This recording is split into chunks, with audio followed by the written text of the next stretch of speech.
Shalom, selamat malam.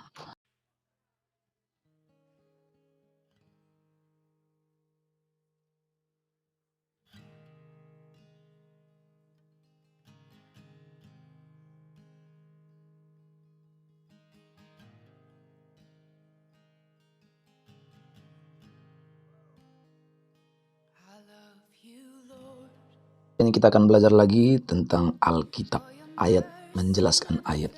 Temanya tentang murah hati atau kebaikan. Kita buka firman Tuhan di kitab Matius, pasal yang kelima, ayat yang ketujuh. Berbahagialah orang yang murah hatinya, karena mereka akan beroleh kemurahan. Berbahagialah orang yang murah hatinya, karena mereka akan beroleh kemurahan.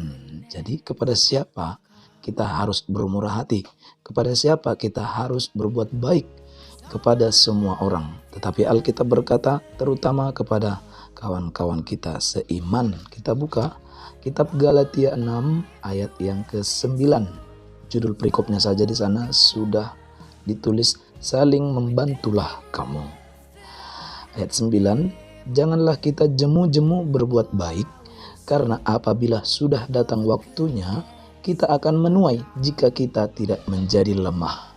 Karena itu, selama masih ada kesempatan bagi kita, marilah kita berbuat baik kepada semua orang. Dicatat di sini kepada semua orang, tetapi ada ayat selanjutnya, kalimat selanjutnya, tetapi terutama kepada kawan-kawan kita seiman, ya. Kepada mereka pertama-tama kita harus praktekkan kebaikan, murah hati kepada kawan-kawan seiman, kepada orang-orang yang ada di sekitar kita, kepada keluarga kita, orang yang serumah dengan kita. Kepada mereka kita harus terlebih dahulu mempraktekkan kebaikan, murah hati. Lalu kepada siapa lagi? Yang kedua, kepada orang yang lemah, kepada orang yang miskin, kepada orang yang memerlukan pertolongan. Jangan kita tunda-tunda untuk berbuat baik. Jangan kita tunda-tunda untuk bermurah hati. Amsal 19 ayat 17 dikatakan di sana, siapa menaruh belas kasihan kepada orang yang lemah, memiutangi Tuhan yang akan membalas perbuatannya itu. Jadi, kalau kita berbuat baik, bermurah hati kepada orang yang lemah, orang yang miskin, orang yang tak berdaya, orang yang memerlukan pertolongan, kalau kita tolong mereka, kita sama dengan memiutangi Tuhan. Saudara, kita saja kalau dipiutangi, kita akan kembalikan secepat mungkin karena kita tidak mau lama-lama berutang, ya. Dan kita kasihlah lagi, kita berilah sedikit tambahannya, apalagi Tuhan.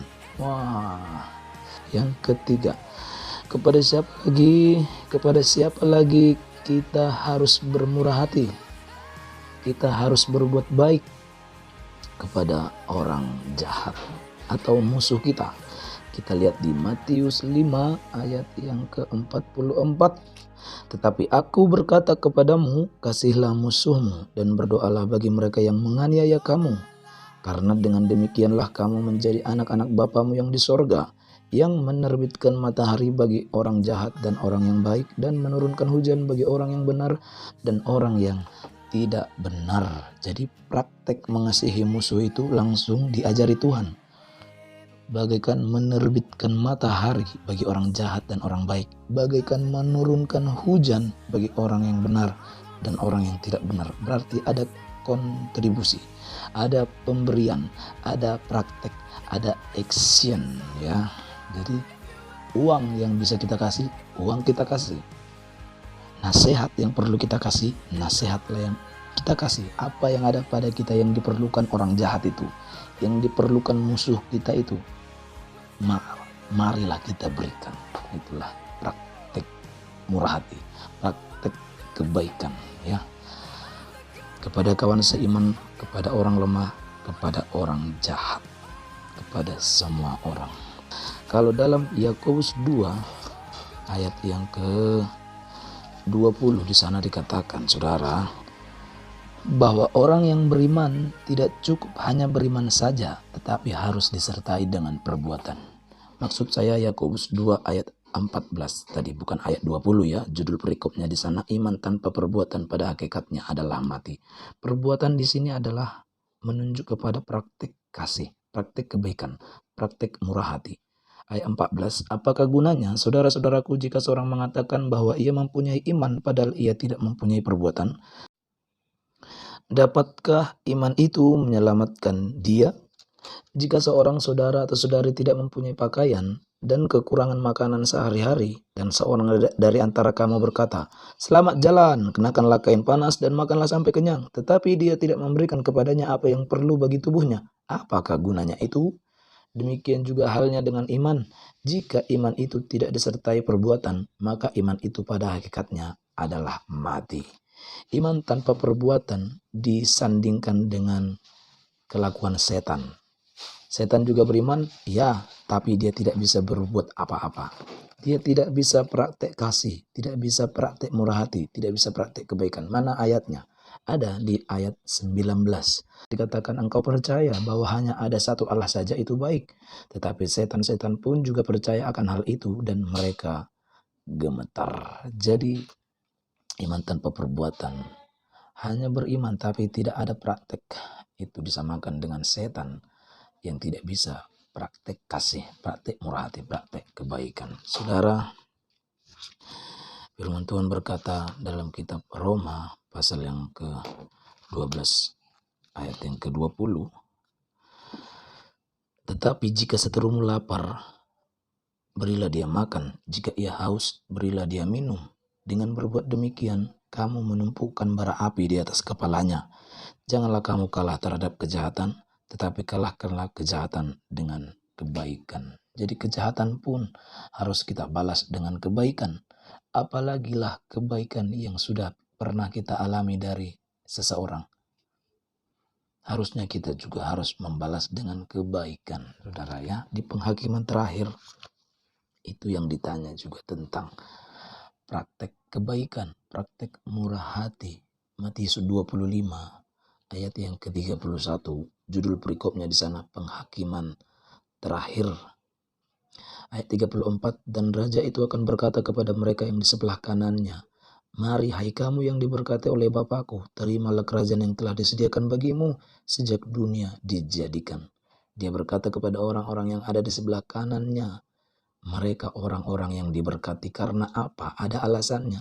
Ayat 35, sebab ketika aku lapar, kamu memberi aku makan. Ketika aku haus, kamu memberi aku minum. Ketika aku seorang asing, kamu memberi aku tumpangan. Ketika aku telanjang, kamu memberi aku pakaian. Ketika aku sakit, kamu melawat aku. Ketika aku di dalam penjara, kamu mengunjungi aku. Makanya mereka duduk di sebelah kanan Allah. Tuhan berkata kepada mereka, mereka adalah orang-orang yang diberkati. Tetapi kepada orang yang hanya beriman, tetapi tanpa praktek kasih, tetapi tanpa praktek kebaikan, praktek murah hati, Tuhan berkata, 41, dan ia akan berkata juga kepada mereka yang di sebelah kirinya, enyahlah dari hadapanku, hai kamu orang-orang terkutuk, enyahlah ke dalam api yang kekal yang telah sedia untuk iblis dan malaikat-malaikatnya. Sebab ketika aku lapar, kamu tidak memberi aku makan, dan bla bla bla, dan bla bla bla. Dan akhirnya mereka yang tidak ada praktek murah hati itu, ayat 46 dikatakan, dan mereka ini akan masuk ke tempat siksaan yang kekal, tetapi orang benar ke dalam hidup yang kekal. Jadi mari saudara, ini juga yang saya sampaikan dalam video-video saya sebelumnya. Terang itu hanya berbuahkan kebaikan, ya. Orang-orang dewasa itu adalah orang-orang yang mau makan makanan keras. Apa itu makanan keras? Dalam 1 Korintus 13, kasih itu murah hati. Itulah orang-orang dewasa yang tidak kanak-kanak lagi secara rohani. Tuhan memberkati. Mari kita praktekkan kebaikan dan murah hati.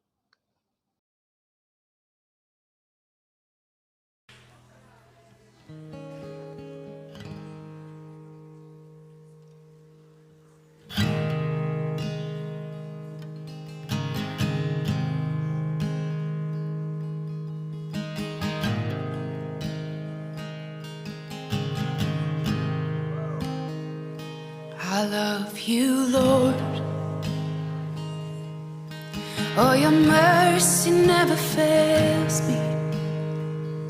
And all my days I've been held in your hand.